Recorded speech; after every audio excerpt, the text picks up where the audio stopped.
Hello students, मैं दिलीप शुक्ला। आप पढ़ रहे हैं क्लास 11 की अकाउंटेंसी चैप्टर 8 जर्नल। अभी तक हमने जो जर्नल में पढ़ा तो बेसिक पढ़ लिया कि जर्नल का फॉर्मेट कैसे बनता है, जर्नल क्या है, एनालाइजिंग के स्टेप्स क्या हैं, ठीक है, जीएसटी क्या है, जीएसटी की अकाउंटिंग कैसे होगी। अब हम थोड़ा आगे बढ़ेंगे और आगे बढ़ेंगे तो हम बात करेंगे आज डिस्काउंट की, कि डिस्काउंट एंड रीबेट। आज का टॉपिक हमारा क्या होगा? Discount and rebate. ये डिस्काउंट और रीबेट है क्या? तो सबसे पहले अगर हम डिस्काउंट की बात करें तो डिस्काउंट क्या है? जब भी हम कोई गुड्स खरीदते हैं, ठीक है, या जब भी हमें कोई पेमेंट करना हो तो उसके अमाउंट में जो रिडक्शन होता है, उसके अमाउंट में जो रिडक्शन होता है उसी को हम बोलते हैं डिस्काउंट। जैसे हम कहीं शॉप पे कुछ खरीदने गए तो वहाँ पे हमको उसकी जो प्राइस थी, ठीक है, प्राइस टैग देखा और उस पे 10%, 5%, 15%, 20% शॉपकीपर ने कम कर दिया, वही हमारा डिस्काउंट है एक। ठीक, तो अब स्टार्ट करते हैं डिस्काउंट। डिस्काउंट हमारे दो पॉइंट्स हैं, एक होता है ट्रेड डिस्काउंट, दूसरा होता है कैश डिस्काउंट। तो सबसे पहले हम बात करेंगे आज ट्रेड डिस्काउंट की। तो ट्रेड डिस्काउंट देखिए क्या है। Trade discount is a discount allowed by the seller on purchase of goods in large quantity. जब भी हम किसी गुड्स को परचेज करते हैं, लार्ज क्वांटिटी में परचेज करते हैं, क्योंकि जो अकाउंटिंग हमें करनी है वो एज अ परचेजर नहीं करनी, मतलब एज अ कंज्यूमर या कस्टमर नहीं करनी है, एज अ बिजनेस करना है, हमको ट्रांजैक्शन रिकॉर्ड करना है। तो हम बिजनेस के पॉइंट ऑफ व्यू से सोचेंगे कि अगर हम कहीं से लार्ज क्वांटिटी में गुड्स खरीद रहे हैं और जो गुड्स है उसकी जो लिस्ट प्राइस, यानी जो उसकी प्राइस है, उसकी प्राइस में कोई रिडक्शन हो जाए तो उसी को बोला जाता है ट्रेड डिस्काउंट। क्योंकि अगर बिजनेस हम कर रहे हैं तो सेल के पर्पज से ही परचेज किया होगा, तो वहाँ पे हमें लार्ज क्वांटिटी परचेज करनी होगी या बहुत ज़्यादा अमाउंट के गुड्स को खरीदना होगा, तो वहाँ पे जो डिस्काउंट मिलेगा, reduction in the list price of goods, वो क्या होगा? हमारा ट्रेड डिस्काउंट होगा। अब हम इसको एक एग्जाम्पल के थ्रू समझते हैं कि हम इसकी एंट्री कैसे कर सकते हैं, कैसे हम इसको रिकॉर्ड करते हैं। तो सबसे पहले यहाँ पे कुछ पॉइंट्स हैं, उसको हम ध्यान दें कि एंट्री में हमें क्या ध्यान देना है। तो सबसे पहले ध्यान देना है, it is deducted in the invoice from sale price. जो इनवाइस मिलती है, बिल रसीद जो मिली, उसमें से जो सेल प्राइस होगा उसमें से डिडक्ट कर दिया जाता है। ठीक है। दूसरी चीज ध्यान देना, it is not recorded in the books of account. ये बुक्स ऑफ अकाउंट में रिकॉर्ड नहीं होता। क्यों नहीं होता? क्योंकि जब हमको सेलर डिस्काउंट दे रहा है, ठीक है, तो उसका नुकसान नहीं हो रहा है। जिस प्राइस पे उसने खरीदा था उसमें बहुत सारी वैल्यू ऐड हुई है, उसका प्रॉफिट ऐड है, टैक्स वगैरह दुनिया भर का जो कुछ है उसका खर्चा सारा ऐड हुआ है, ठीक है, और कुछ उसने अपना प्रॉफिट अलग से भी ऐड किया होगा, तो उसमें वो रिडक्शन कर रहा है। इसलिए यहाँ पे ये लॉस नहीं, इसलिए इसको रिकॉर्ड नहीं किया जाएगा। इस पर कोई ना फायदा हो रहा है ना नुकसान हो रहा है, ना तो जो सेल कर रहा है उसने उसके लिए कोई पैसा पे किया था और ना वो हमको कोई पैसा दे रहा, मतलब इसको कहीं भी रिकॉर्ड नहीं करना है, इसका कोई इफेक्ट नहीं पड़ता है। ठीक है। फिर इसके बाद sale is recorded at the net value. Sale को हम नेट वैल्यू पे रिकॉर्ड करेंगे। अब नेट वैल्यू क्या होता है? नेट वैल्यू का मतलब कि सेल प्राइस में से ट्रेड डिस्काउंट को माइनस करने के बाद जो वैल्यू आएगी उस वैल्यू पे ही रिकॉर्ड किया जाएगा। ठीक है, ये ध्यान देना। और नेट वैल्यू क्या होता है? Sale price minus trade discount. क्या होता है? Sale price minus trade discount. तो अब एग्जांपल देखते हैं। एक परचेज का ले रखा है कि जब हम खरीदेंगे लार्ज क्वांटिटी में, और दूसरा जब हम सेल कर रहे हो लार्ज क्वांटिटी में, तो एंट्री क्या होगी। तो सबसे पहला एग्जांपल क्या लिया हमने? Goods purchased from X for ₹20,000 at 5% trade discount, CGST and SGST levied at 6% each. मतलब 6% CGST पे भी होगा, 6% SGST पे भी होगा। और CGST SGST का मतलब क्या है कि ये इंट्रा स्टेट परचेज है, मतलब अपने स्टेट के अंदर ही हमने परचेज किया है।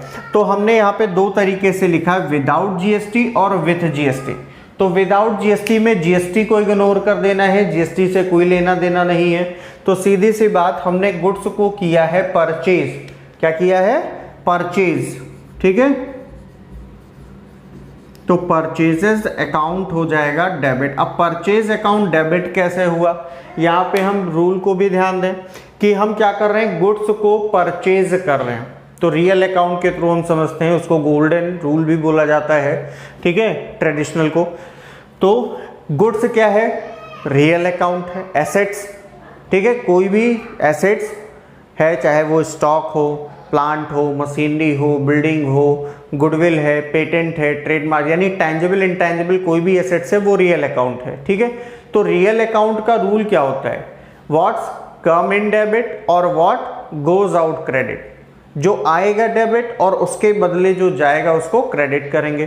तो गुड्स आया है, डेबिट होगा गुड्स, लेकिन खरीद रहे हैं, परचेज कर रहे हैं, तो टर्म क्या यूज होगा? परचेज यूज होगा, परचेज अकाउंट डेबिट। अब जीएसटी तो लिया नहीं हमने, पेमेंट हमें दिखाना है, तो टू कैश, इसके बदले जो जाएगा वो क्रेडिट होगा। लेकिन यहां पे देखिए, गुड्स परचेज्ड फ्रॉम एक्स ये लिखा हुआ है। अगर किसी पर्सन का नेम दिया गया है और साथ में कैश वर्ड यूज नहीं, मेनली परचेज और सेल में, ठीक है, साथ में कैश वर्ड यूज नहीं है, तो इसका मतलब वो क्रेडिट में ट्रांजैक्शन है। ट्रांजैक्शन किस में है? क्रेडिट में। तो अब अगर हम परचेज कर रहे हैं और उसके बदले तो हमने कुछ दिया नहीं, उसके बदले हमने कुछ दिया नहीं, तो व्हाट गोज आउट तो है ही नहीं। फिर ट्रांजैक्शन किसके बीच में हुआ? हमने गुड्स खरीदा और किससे खरीदा? एक्स से। खरीदने का मतलब उसने हमको गुड्स दिया, पैसा नहीं दे रहे, तो उसने हमको गुड्स दिया ना उधार में। तो यहाँ पे ये हमारा कौन सा अकाउंट बना? रियल। और ये कौन सा अकाउंट बन गया? पर्सनल। यही दो अकाउंट अफेक्टेड है यहाँ पे, पैसा तो मिला, पे नहीं किया हमने। तो देखो, एसेट्स तो आ रहा है, लेकिन कहाँ से आ रहा है? कौन दे रहा है? पर्सनल अकाउंट दे रहा है, यानी एक्स, तो टू क्या हो जाएगा? एक्स। ठीक है, या आप ये बोल सकते हो कि कैश के प्लेस पे हम किसको रिकॉर्ड करें? जिसके साथ हमने ट्रांजैक्शन किया है, तो एक्स आ जाएगा। ठीक है, तो अब यहाँ पे अमाउंट कितना लिखेंगे भाई? 20,000 का हमने गुड्स खरीदा और कितने ट्रेड डिस्काउंट पे खरीदा? 5% पे। तो 5% निकाल लो, 5% कितना हो गया? 1000। और यहाँ पे क्या लिखा है? सेल इज, सेल है तो इसको हम और परचेज भी लिख सकते हैं, अगर खरीद रहे हैं तो परचेज ही हो जाएगा। ठीक है, आई बात समझ में? तो क्या हो जाएगा? Purchase is recorded at the net value. Net value पे रिकॉर्ड करेंगे। नेट वैल्यू का मतलब क्या? सेल है, तो ऐसे ही परचेज प्राइस हो जाएगा। अगर हम बल्क में खरीद रहे हैं ज्यादा क्वांटिटी में, परचेज माइनस ट्रेड डिस्काउंट। तो परचेज किया हमने कितने का? 20,000 का, और ट्रेड डिस्काउंट कितना लगा? 5%, 1000। तो ये कितनी वैल्यू आ गई? 19,000। तो यहाँ पे कितनी वैल्यू रिकॉर्ड करेंगे? 19,000 रुपीज रिकॉर्ड हो जाएगा। अब अगर सेम क्वेश्चन विथ जीएसटी होता कि जीएसटी भी हमें यहाँ पे चार्ज करना है, तो कैसे होता? अब देखो, आपने गुड्स खरीदा है, आज पैसा नहीं दिया, 4 दिन बाद दोगे, पैसा तो देना है ना। तो जब हम खरीदेंगे और पैसा पे करेंगे तो कौन सा जीएसटी होगा? जीएसटी भी तो हमें पे करना होगा, जीएसटी पेड होगा। और जीएसटी पेड क्या होता है? इनपुट जीएसटी होता है। और इनपुट क्या होता है? किस साइड में? डेबिट होता है, क्योंकि पे किया है तो हमारे जितने भी खर्चे हैं वो तो डेबिट ही होने हैं, डेबिट हो जाएगा रूल के अकॉर्डिंग। तो एंट्री क्या बन जाएगी फिर यहाँ पे? परचेजेस अकाउंट डेबिट, यहाँ पे input CGST account debit, input SGST account debit, और टू किससे खरीदा है? एक्स से। ये हो जाएगा। परचेज में वही प्राइस, नेट वैल्यू लिखनी है after trade discount. Trade discount 1000 minus करने के बाद कितना आया था? 19,000। अब इसका 6% निकाल लो, 6% सीजीएसटी और एसजीएसटी है, तो 19,000 का 6% कितना हो जाएगा? 6 9 जा 54, 5 6 1 जा 6 और 5 11, 1140। ठीक है, ये हो गया। अब क्या करेंगे, यहाँ पे टोटल कर लेंगे तो ये कितना हो जाएगा 80, 112, 9 to 11 और 12, 21,280 रुपीज़। ये तो परचेज की केस में हो गया। अब सेल की केस में देखते हैं कि जब हम बेच रहे हो तो तब एंट्री हमें क्या करनी है। एग्जाम्पल उसका भी ले रखा है, goods sold to Ramesh for ₹30,000। Goods कितने का सेल किया, 30,000 का रमेश को सेल किया। कैश वर्ड यूज नहीं हुआ, रमेश आ गया, मतलब उधार में हमने बेचा। तो जिसको हम सामान बेच रहे हैं, गुड्स बेच रहे हैं, वो गुड्स का क्या हो रहा है, रिसीवर हो रहा है, इसलिए वो डेबिट होगा। और गुड्स हमारे पास से जा रहा है तो गुड्स क्या होगा, क्रेडिट होगा। या हम ये मान लें कि सेल करने पे हमको कैश रिसीव होता है तो कैश आता है, what's come in debit, cash debit होना चाहिए। नहीं मिला तो उसकी जगह पे रमेश को डेबिट कर देंगे, उधार बेचा, जिसको उधार बेचा, जिससे पैसा मिलना है तो कैश की जगह पे उसी को डेबिट कर देंगे। तो कितने का, 30,000 का खरीदा, ट्रेड डिस्काउंट उसको कितना दे रहे हैं, 20%, CGST SGST कितना है, 6% है। तो विदाउट GST सेल किया, GST को इग्नोर मारो, यहाँ पे एंट्री क्या हो जाएगी फिर, Ramesh debit to sales account. ठीक है, पैसा नहीं मिला इसलिए रमेश को डेबिट किया कैश की जगह पे, या कह सकते हैं गुड्स का रिसीवर है, पैसा नहीं मिला ना तो अपोजिट में कौन है, रमेश ही बचा, पैसा तो आया नहीं उससे, तो रिसीवर इज डेबिट और what goes out credit. Goods जा रहा है लेकिन सेल करके जा रहा, तो टर्म क्या यूज होगा, सेल्स यूज होगा। अब 30,000 का है और इस पे अगर 20% का ट्रेड डिस्काउंट दे दिया तो 20% कितना हो जाएगा, 6,000 हो जाएगा। तो 30,000 में से 6,000 अगर माइनस करेंगे तो नेट सेल्स वैल्यू कितनी हो जाएगी, 24,000 हो जाएगी। तो यहाँ पे रिकॉर्ड कितना हो जाएगा, 24,000 रिकॉर्ड हो जाएगा, है ना। थोड़ा सा यहाँ लिखना है 24,000, ये हो गया। अब अगर GST होगा तो भाई जब सेल करोगे तो पैसा आज नहीं तो कल मिलेगा ही मिलेगा, और जब पैसा आपको गुड्स का मिलेगा तो GST लगाए हो उसका भी तो पैसा मिलेगा। GST कलेक्टेड, और कलेक्टेड क्या होता है, आउटपुट होता है, और आउटपुट हमेशा क्रेडिट होता है। ठीक है, जब हम जनरेट करते हैं GST, जब हम चार्ज करते हैं आउटपुट होता है तब उसको क्रेडिट करते हैं। तो एंट्री क्या बन जाएगी यहाँ पे, Ramesh debit to sales account to output CGST account to output IGST account. तो सेल में पहले सेल का पैसा लिख लो, कितने का सेल किया था आपने after trade discount, 24,000, trade discount को लेस कर देना है 24,000। अब हमें इस पे GST कितना लगाना है, 6% ईच है CGST और SGST। तो ये कितना हो जाएगा, 6 4 24, 2 6 2 12 और 2 14, 1,440, 1,440। अब इसको ऐड कर लीजिए तो ये कितना हो जाएगा, 26,880। ऐड करके पूरा लिख देंगे। ठीक है, तो ये हो गया हमारा डिस्काउंट। कौन सा डिस्काउंट, ट्रेड डिस्काउंट। अब हम इसके बाद देखते हैं कि कैश डिस्काउंट क्या है। नेक्स्ट पॉइंट हमारा है कैश डिस्काउंट। अब कैश डिस्काउंट क्या है, cash discount is a discount allowed by the seller of goods to encourage prompt pay और अर्ली पेमेंट। प्रॉम्प्ट पेमेंट का मतलब या अर्ली पेमेंट का मतलब कि टाइम से पेमेंट करे और जल्दी पेमेंट कर दे। बहुत जगह ट्रांजेक्शन्स क्या होता है, उधार में होते हैं, क्रेडिट में ट्रांजेक्शन्स होते हैं, तो वो क्या करते हैं 2 महीने 3 महीने का टाइम ले लिया। अब सेलर चाहता है कि हमारा पैसा जल्दी से जल्दी दे दें, तो 2-3 महीने का टाइम ना लेके वो अपने परचेज़र को बोल देता है कि अगर आप हमको टाइम से पहले 1 महीने पहले पेमेंट करेंगे तो आपको 2% मिलेगा, आप 2 महीने पहले करोगे तो आपको 3% 4% का हम एक्स्ट्रा डिस्काउंट दे देंगे। तो उस डिस्काउंट को बोलते हैं कैश डिस्काउंट। ठीक है, ये क्या होता है कैश डिस्काउंट, जब पेमेंट्स पे कोई डिस्काउंट हो। सेलर किस पे डिस्काउंट दे, पेमेंट पे। अब सेलर हम भी हो सकते हैं, कोई दूसरा भी हो सकता है, तो उस कंडीशन में हम परचेजर होंगे तो हमको कोई डिस्काउंट अलाउ करेगा। यानी जब अर्ली पेमेंट किया जाए या प्रॉम्प्ट पेमेंट, खरीदने पे नहीं, परचेज या सेल पे नहीं, पेमेंट पे, पैसा बाद में दे रहे हैं, उधार खरीद लाया हो और बाद में पैसा देना हो, तो उस पेमेंट पे जो डिस्काउंट होता है उसे बोलते हैं हम कैश डिस्काउंट, ठीक है। और इसे अकाउंट्स की बुक में रिकॉर्ड किया जाता है, क्योंकि ट्रेड डिस्काउंट तो माइनस कर दिया हमने, जो इनवाइस प्राइस थी उससे माइनस कर दिया, लेकिन अब नेट सेल वैल्यू थी, हमने 10,000 रुपये का किसी को सामान बेच दिया, फाइनल वैल्यू थी, और 1,000 रुपये कम मिलेगा तो हमारा तो नुकसान होगा।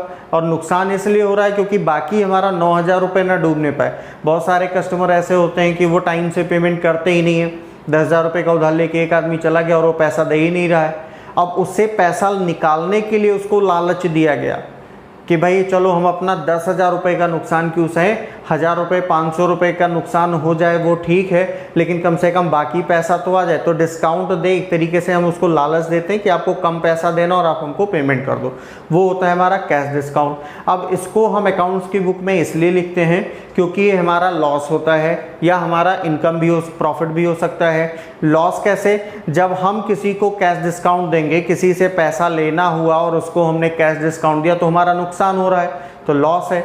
लेकिन अगर हमें किसी को पैसा देना है और बोलता है कि आप जल्दी पेमेंट कर दो, आपको 2% का डिस्काउंट देंगे, तो 2% हमें कम पे करना पड़ा, वो हमारा क्या हो जाएगा, प्रॉफिट हो जाएगा।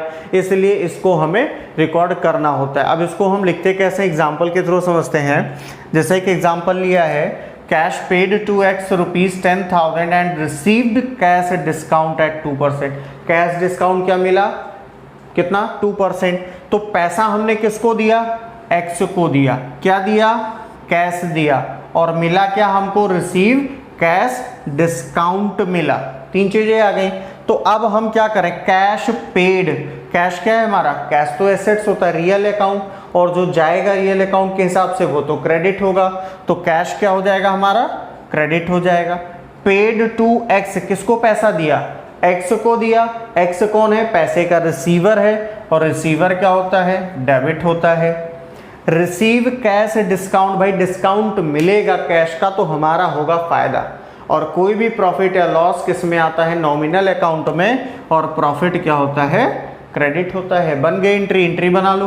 तो एंट्री क्या हो जाएगी, X debit to cash account, पैसा दिया है, और टू डिस्काउंट मिल रहा है, तो क्या हो जाएगा, डिस्काउंट रिसीव्ड अकाउंट। अब देखो कैश हमने कितना पे किया, 10,000 पे 2% डिस्काउंट मिला, तो 10,000 का 2% निकाल लो, तो 10,000 का 2% कितना हो गया, 200। ये क्या है, डिस्काउंट रिसीव, डिस्काउंट रिसीव हुआ 200। तो पे हमने कितना किया, 10,000 का पेमेंट करना था, 200 डिस्काउंट मिला, तो पे कितना किया हमने, 9,800। तो what goes out, credit, cash में कितना क्रेडिट हो जाएगा, 9,800, और दोनों को प्लस करके यहाँ पे लिख लो, क्योंकि यहाँ पे डेबिट और क्रेडिट एस्पेक्ट बराबर होना चाहिए, इसलिए जिधर एक अकाउंट से ज़्यादा हो उधर का पहले टोटल करो, और फिर दूसरे साइड जिधर एक अकाउंट है उधर लिख दो टोटल करके।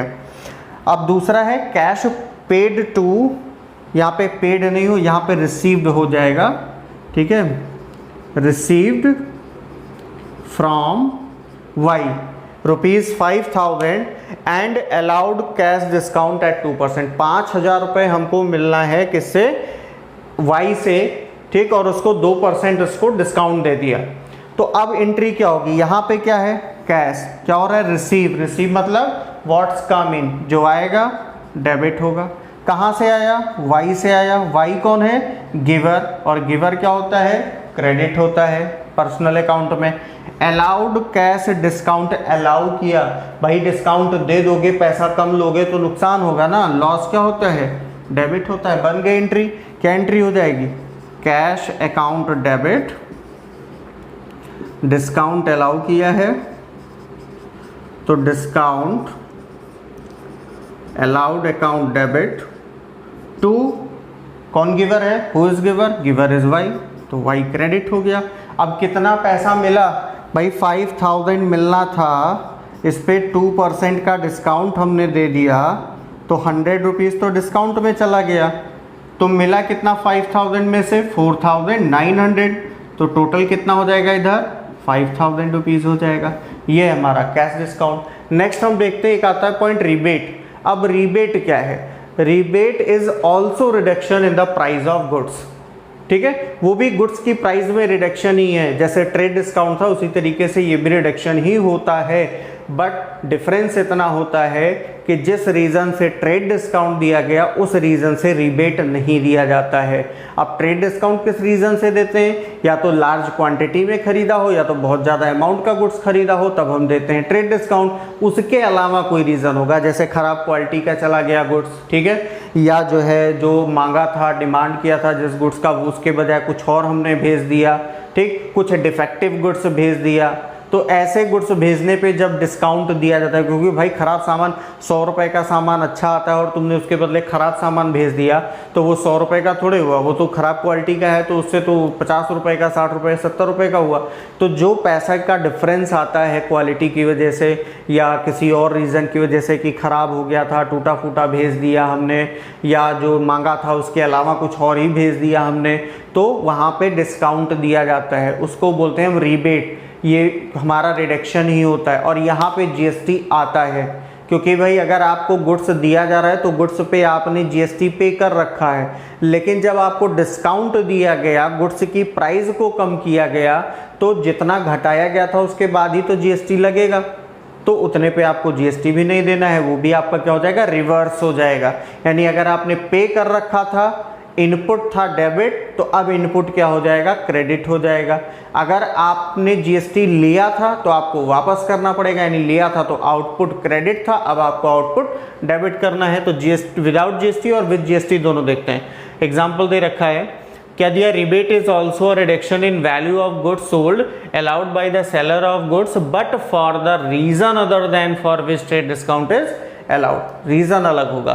तो पहला एग्जांपल दिया है, goods purchased from X, X से गुड्स खरीदा, जो ट्रेड डिस्काउंट में एग्जांपल लिया था वही ले लिया यहाँ पे, were of poor quality and therefore X allowed rebate of ₹1000। अब क्या हो रहा है यहाँ पे, देखो यहाँ पे एक्स से हमने गुड्स खरीदा था और वो खराब क्वालिटी का निकला, तो उसके बदले एक्स ने क्या किया कि सामान ना वापस करो, 1000 रुपया और आप कम कर दो, यानी और डिस्काउंट कर दो।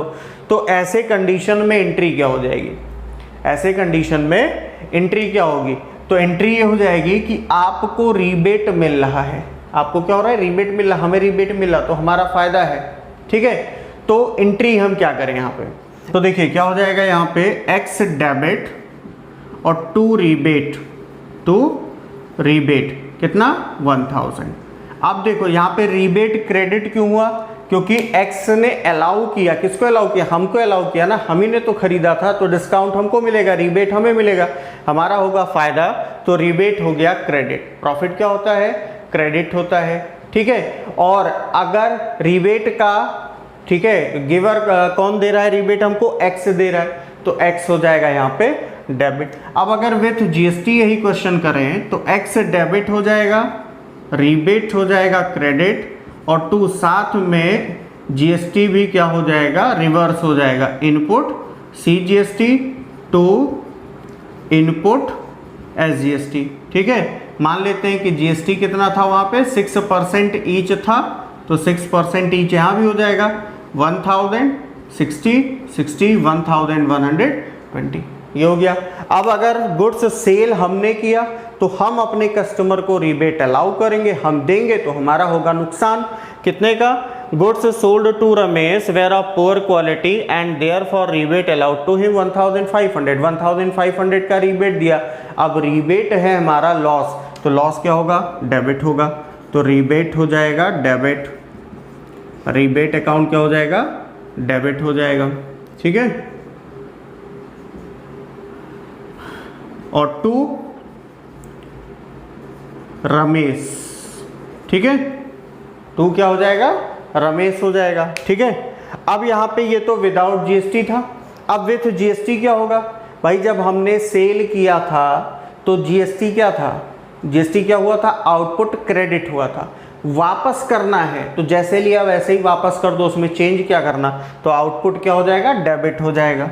तो एंट्री क्या हो जाएगी, rebate account debit, rebate account debit 1500, यहाँ भी पैसा लिख दीजिए 1500, output C GST account debit, output S GST account debit to Ramesh, क्योंकि सेल कर किया था आपने तो रमेश क्या था, डेबिट था ना उसका अकाउंट, क्योंकि उससे उतना पैसा मिलना था। ठीक, तो अब उतना घटाएंगे नहीं, उसका पैसा घटाएंगे तो उसको कर देंगे हम क्रेडिट। ठीक है, पर्सनल अकाउंट क्या हो रहा है, क्रेडिट हो रहा है, तो यहाँ पे रमेश हो गया क्रेडिट। अब अमाउंट लिख लें, इसका 6% यहाँ भी मान लीजिए, जीएसटी कितना था वहाँ क्वेश्चन में, ट्रेड डिस्काउंट वाले में कितना लिया था हमने, 6% ईच लिया था, यहाँ भी 6% ईच ले लीजिए, तो कितना हो जाएगा 90, तो हो जाएगा 1680। ये हो गया हमारा आंसर। ठीक है, तो ये तो था हमारा आज का टॉपिक डिस्काउंट एंड रीबेट। और डिस्काउंट में हमने पढ़ा ट्रेड डिस्काउंट और कैश डिस्काउंट और रीबेट पढ़ा। ठीक है, तो अब नेक्स्ट वीडियो में मिलेंगे और नेक्स्ट वीडियो में हम बात करेंगे कुछ स्पेसिफिक ट्रांजेक्शन्स के बारे में, जो कि हम हार्ड ट्रांजेक्शन बोलते हैं, जो हमको बड़ा कंफ्यूज करते हैं एंट्री करने में। ठीक है, थैंक यू, मिलते हैं नेक्स्ट वीडियो में।